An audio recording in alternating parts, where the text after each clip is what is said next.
Hello, beautiful people. En este video vamos a acabar Zacarías. Vamos a estar explorando Zacarías capítulos 11 al 14, así que no te despegues. Vamos allá.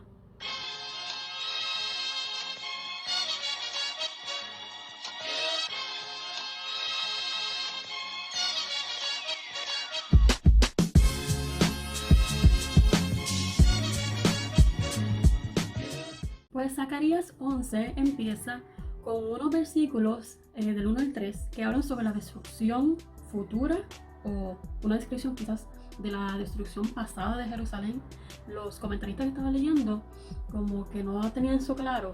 Y después habla sobre dos pastores, que Dios tiene como dos varas de pastores, que una se llama gracia y otra se llama unión. Y el comentario bíblico adventista específicamente nos dice que estas dos cosas, gracia y unión, era lo que Dios tenía preparado o planificado que fuese su pueblo. Él quería que el pueblo de Israel, los judíos, los hebreos en el Pentateuco, que ellos fuesen un ejemplo y una bendición para las naciones que estaban alrededor de ellos. Él les daba gracia. Gracia, esa palabra gracia en el hebreo, en el original, se escribe Noam, N-O apóstrofe A-M. Y esa palabra significa hermosura, bendición, algo agradable, algo bueno, ¿verdad? Quería que su pueblo fuese algo hermoso dentro de este mundo demasiado malo. Y unión, porque quería unificar a la raza humana con Dios a través de este pueblo. Pero nosotros sabemos la historia de Israel, ¿verdad? La historia judía, que eran unas personas cabeciduras, fuertes, rebeldes, a veces irreverentes ante Dios, que cogían cualquier hábito y cualquier cosa bien rápido de otras naciones, en vez de mantenerse con el Señor. Con todo y eso, Dios ama a este pueblo. Dios quiere restaurar a Jerusalén. Y lo sigue diciendo en los demás versículos y capítulos de Zacarías. En este capítulo 11 también tenemos una profecía sobre Jesús. Está en el versículo 12 que dice: si les parece bien, páguenme mi jornal. Está hablando Dios al pueblo. Páguenme mi trabajo por mi trabajo. De lo contrario, quédense con él. Y me pagaron solo 30 monedas de plata. Que es el mismo pago que Judas dio por Jesús cuando traicionó a Jesús. Y estas 30 monedas de plata que están aquí en Zacarías era para aquel tiempo lo que se pagaba por un esclavo, una cosa bien poquita, ¿verdad? Una cantidad bien poca. Es como que tú estás siendo malagradecido con el Señor. O sea, Dios da y da y da y da y da cosas, y el pueblo lo que tiene para pagarle, tiene para decirle gracias a Él, le paga de esta manera, con el mismo pago que se le da a un esclavo, en vez de darle todas sus riquezas, todas sus ofrendas, toda su vida. Es una lección tan brutal para nosotros, porque a veces Dios nos bendice tanto a nosotros, y lo que a veces le damos es 8 horas de nuestra vida los sábados, 1 hora a la semana los viernes, si nos conectamos a alguna sociedad de jóvenes o vamos a la iglesia. Y aún dentro de la iglesia, de ese momentito que tenemos ahí, esas poquitas horas, nos quejamos o juzgamos a los demás, o vamos a hacer un show, o vamos a inflar nuestro ego. That's not it.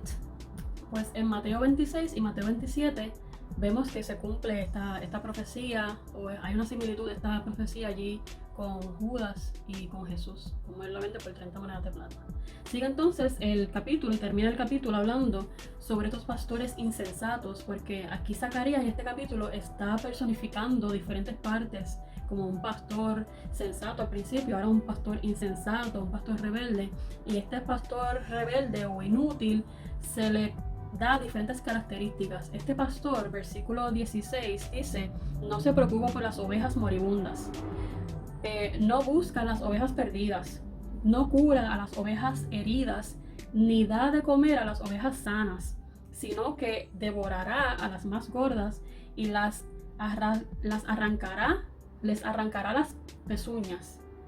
Y después hay un llamado, versículo 17, el último, a esos pastores inútiles, a ese líder, a ti y a mí, que quizás somos líderes en nuestras iglesia estamos liderando algún tipo de grupo, aunque sea pequeño, hay de los pastores inútiles, que no nos preocupamos por las ovejas moribundas, que tienen vida todavía, pero están ahí más muertas que vivas, ¿verdad? Que vivas, que son pequeñas. No nos preocupamos por esa persona que está empezando a conocer de Dios, de Jesús, de la Biblia. Esa oveja herida. Hay personas heridas en tu congregación, personas que están pasando por alguna situación, algún problema, que han sido heridos mentalmente, emocionalmente, que quizás sus relaciones interpersonales no están bien, contigo o con otra persona. Hay ovejas heridas. Hay ovejas que no se le dan de comer y a las que están gorditas se le quieren matar. Las queremos sazonar para devorarlas. Ay, pastores inútiles. Como una autoevaluación de nosotros, porque hay un llamado aquí para el pueblo, pero también para nosotros. También estaba leyendo, lo voy a dejar aquí abajo, algunos comentarios bíblicos están bien interesantes sobre este capítulo, porque esas, dando para atrás, a las 30 monedas de plata que se compra la casa y el templo de un fundidor, pues hay una similitud con Judas, lo que él hizo con las 30 monedas de plata después que se las quiso devolver a los líderes judíos. Se la rechazaron y dijeron, no, ya el trato está hecho. Él fue y compró un campo. ¿Ves? Entonces hay una historia de Jesús, una parábola, creo que él habla sobre un hombre que tiene un campo también. Y entonces eso está bien interesante. Te invito a que leas más de eso.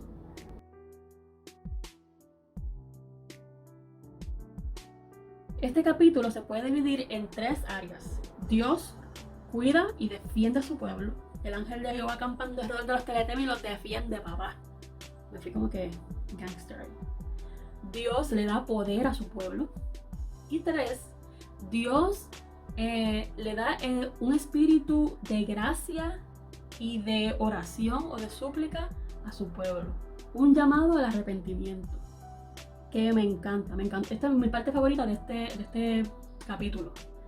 Los versículos 1 al 4, entonces, dice el Señor a Jerusalén 2 veces. Convertiré a Jerusalén en una copa que embriagará a todos los pueblos vecinos. Le da dando un tipo de poder, de influencia, ¿verdad? Convertiré, versículo 3, convertiré a Jerusalén en una roca inconmovible para todos los pueblos.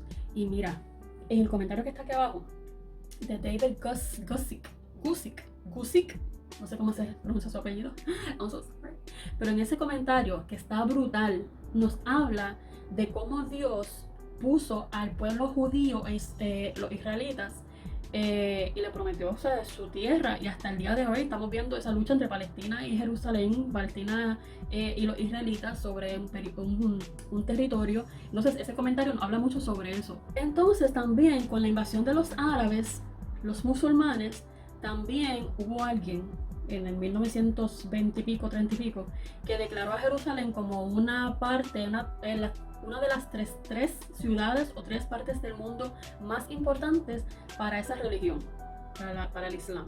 Pero muchos judíos e israelitas hasta el día de hoy se siguen amparando en este versículo de Zacarías 12, que dice que Dios nos dijo desde antes de todos ustedes que Jerusalén era de nosotros y que siempre va a ser una nación como una roca inconmovible. Eso está ahí para nosotros.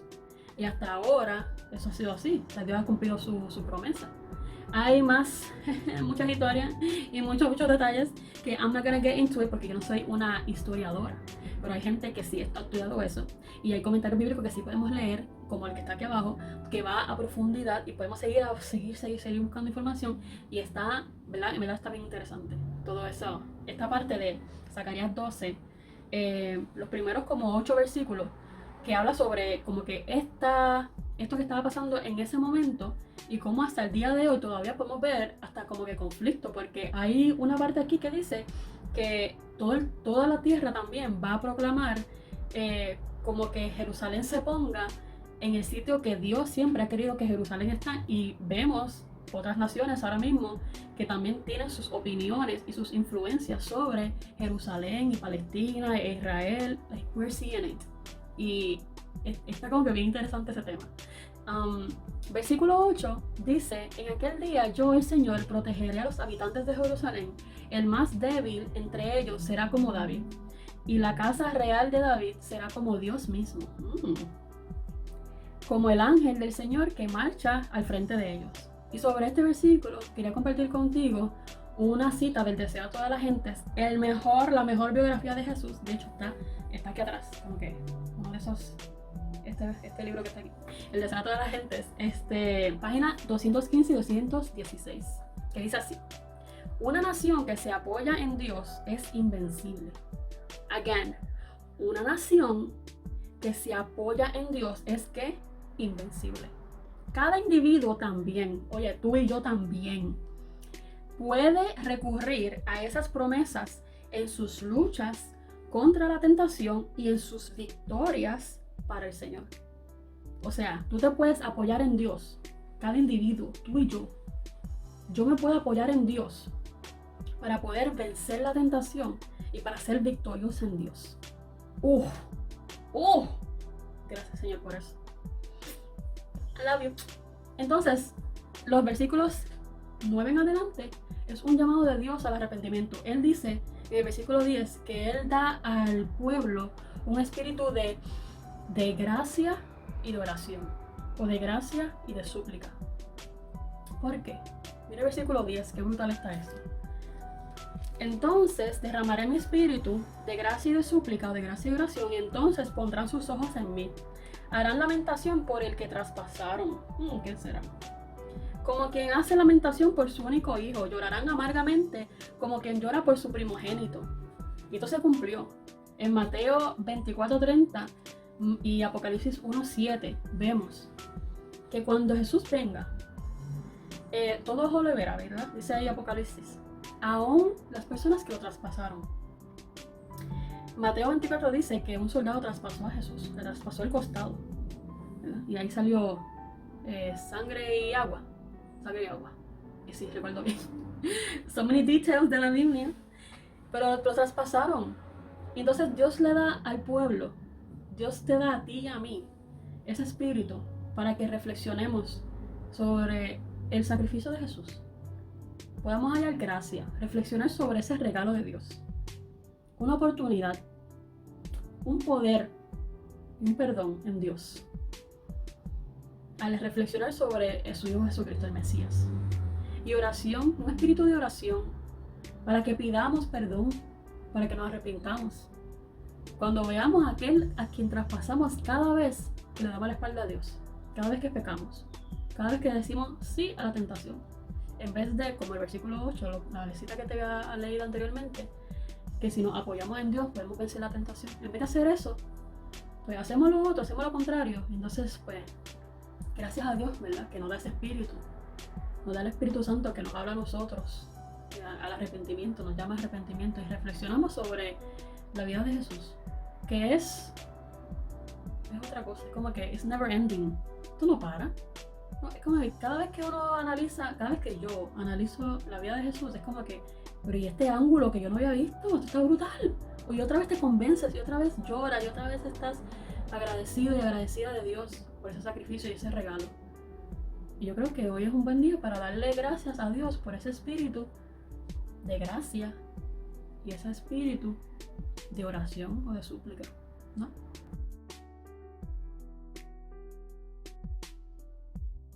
Pues brevemente, en este capítulo nos habla del resultado después del llamamiento al arrepentimiento del capítulo anterior. Y es un llamado a estar limpio. Dios provee la fuente o el manantial, en otras versiones dice, un manantial de agua para limpiar de pecados al pueblo, para que queden limpios. Y yo estaba leyendo esto ahorita y yo recordé muchos himnos que tienen que ver con esto, ¿verdad? Hay muchos himnos y esta temática de estar limpio, de quedar resplandeciente, de ser lavados, de ser limpiados por agua o por sangre o por un sacrificio, Hay un himno en el himnario adventista que dice: lávame en la sangre del Señor, límpiame de toda mi maldad, ríndete mi vida, hazla pues Señor, tuya por la eternidad, ¿verdad? Nos dicen esos versículos del 2 en adelante que Dios, en el proceso de limpiar al pueblo, de seguir purificando al pueblo, va a arrancar los ídolos, va a sacar los profetas entre comillas, porque eran profetas que en realidad no eran profetas como tal. Y ellos mismos van a decir como que, ya yo no soy profeta, yo soy un agricultor, yo siempre he sido agricultor, ¿qué? Yo no sé, eso no es lo mío, en verdad, mira mi plantita que está allí. Porque ellos nunca fueron profetas legit, reales, legítimos. También van a arrancar las impurezas, todas las impurezas que tenga el pueblo. Eso es lo que Dios quiere. Después del arrepentimiento, entonces vendría la limpieza. Ese sería el orden entonces. No sé si ese es como que un orden universal para todo el mundo, para todos los creyentes, pero hay como que un tipo de orden aquí. Primero gracia y oración y después limpieza o pureza. La segunda parte de este capítulo 13 habla sobre un pastor herido. I love it because it's Jesus. Un pastor herido. Y cuando este pastor lo hieren, sus ovejas son dispersadas. Literalmente, Nuevo Testamento. Cuando Jesús lo iban a matar, en el juicio, en el arresto de Jesús, aún él allí en la cruz, sus discípulos se dijeron a Judas, que esto no es conmigo, yo no soy parte de él. ¿Se acuerdan de Pedro? Con el gallo. Porque no, yo no ando con él. Cuando estaban en la cruz, el único que vemos ahí en la cruz es Juan el discípulo amado, María, algunas mujeres, pero no dicen de otros discípulos. Allí no estaba Felipe, no estaba Ananías, ¿qué era que con los demás? No están allí. Entonces pues estas ovejas fueron dispersadas. Y también algunos comentaristas pueden pensar que al llegar el cristianismo a la tierra también muchas ovejas fueron dispersadas en diferentes tiempos de persecuciones y dispersaciones de tierra y conquistas y diferentes cosas. That's a thought, that's an idea. Y los versículos 8 en adelante de esos últimos versículos de ese capítulo también pudieran darnos una idea de que esa dispersación y estar huyendo, esas ovejas, ese pueblo de Dios, esa tercera parte, ese remanente, ¿verdad? Que hablaba en los capítulos anteriores también, remanente de Dios. Quizás tiene que ver con la gran tribulación, el tiempo de angustia de Jacob, ¿verdad? De Jeremías 30, Génesis, ¿verdad? Vemos el tiempo de angustia de Jacob cuando estaba peleando con el ángel. Pues hay en el timeline profético, antes de la venida de Jesús, va a haber un tiempo de gran tribulación, de persecución de cristianos, de creyentes, ese remanente, que el Señor como que quiere probar por el fuego, quiere pasar por el fuego, probarlo, como aquí también lo está diciendo. Es interesante eso. Te invito a que leas más sobre ese tiempo de tribulación, el conflicto de los siglos. Hay un libro que se llama así, El conflicto de los siglos, lo voy a poner aquí abajo. Habla sobre eso. Está súper interesante. Y está interesante, es para prepararnos, es para estar alerta, es para no quitarnos de estar con Cristo. Al contrario, es para meternos más con Cristo, meternos más en esto, seguir ahí, no quitarnos. Nada, te lo dejo ahí para que lo leas.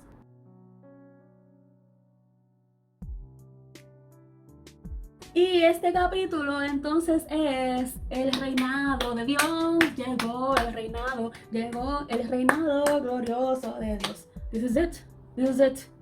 Ahora, asterisco, paréntesis, coma, punto y aparte, semicolon, doble todo.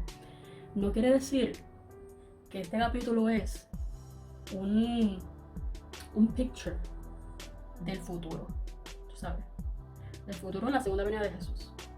Vamos a verlo en su contexto, porque esto está en Zacarías 14, ¿ok? No está en 2021, 2020, 2021, 2022, no, esto está en Zacarías 14, años 500 y pico antes de Cristo. Entonces, el reinado, la promesa de que Dios quiere, recuerden que todo esto Zacarías es de este pueblo que está dominado por otra gente. Habían sido cautivos por Babilonia, estaban ahora con los persias, si recordamos bien, ¿verdad? Ciro puso a Zorobabel hay como un fronte, porque era judío, para que gobernara sobre Judá, pero en realidad estaba gobernado por otra gente, tú sabes. Estaban desanimados, Jerusalén está destruida, no había templo, no había presencia ahí física que pudieran ver el humito del Shekinah, no había nada de eso, no había nada. Estaba el profeta Zacarías y Ageo ahí contemporáneo y más nada. Entonces Dios está dando estas promesas de que Dios está contigo otra vez, Jerusalén. Dios quiere, mira, te va a dar el poder, tú vas a ser la nación que Él siempre quiso hacer si tú te mantienes allí, si tú te arrepientes, si tú te vuelves al Señor, si tú no haces lo mismo de tu generación, si tú confías en mí nuevamente. Yo te voy, vamos a hacer esto, vamos. Y te presento esta visión, y esta visión, y esta visión, y esta profecía, y estas imágenes, para que tú entiendas lo que yo quiero para ti. Entonces, Zacarías 14 nos habla sobre el Rey de Reyes, el Señor de Señores.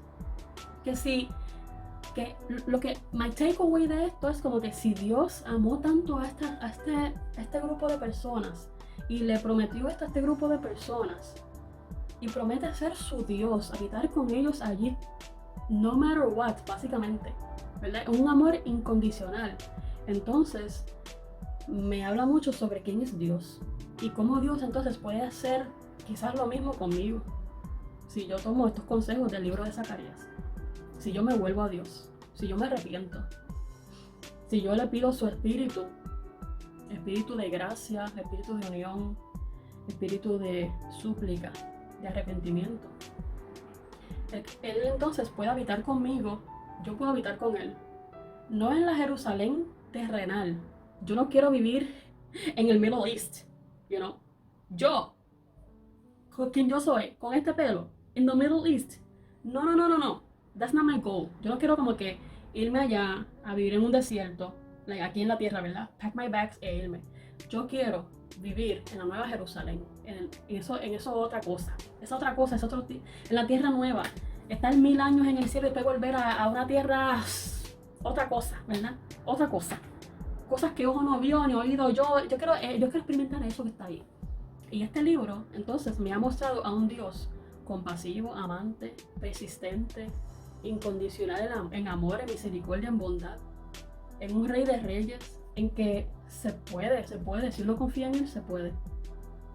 Y pues aquí dice, saldrá el Señor y peleará contra aquellas naciones. Y sigue diciendo, vendrá el Señor mi Dios acompañado de todos sus fieles. Será un día excepcional, que será un día que Dios sabrá solamente. Por eso hay muchas personas como que quizás pudieran pensar que este capítulo es sobre el futuro, la segunda venida de Jesús, el milenio, la tierra nueva, pero es en el contexto de Zacarías. En aquel día el Señor será el único Dios y su nombre será el único nombre. Jerusalén volverá a ser habitada, tendrá tranquilidad y nunca más será destruida. Los sobrevivientes, versículo 16, los sobrevivientes de todas las naciones que atacaron a Jerusalén subirán año tras año para adorar al Rey, al Señor Todopoderoso y para celebrar la fiesta de las enramadas. Sigue por ahí.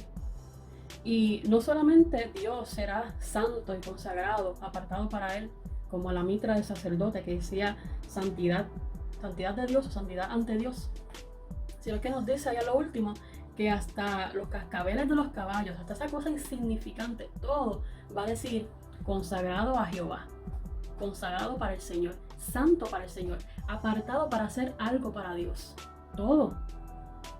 Eso es lo que Dios quería hacer para ese pueblo en específico, en aquel tiempo en específico, 500 y pico de años antes de Cristo. Pero cuando yo leo entonces el Nuevo Testamento, cuando yo veo cómo es Jesús, cómo es Dios, y que Él quiere eso, no solamente para su pueblo, el pueblo judío, esa gente que Él quiso, sino que lo quiere para mí, para ti. Pues entonces, eso es una buena noticia. Que esa parte de esas otras naciones, esos otros pueblos, esa gente que quizá era rebelde, que no era parte del pueblo, pero que vino a ser parte del pueblo, ese remanente, esa gente pudiera ser yo y pudiera ser tú.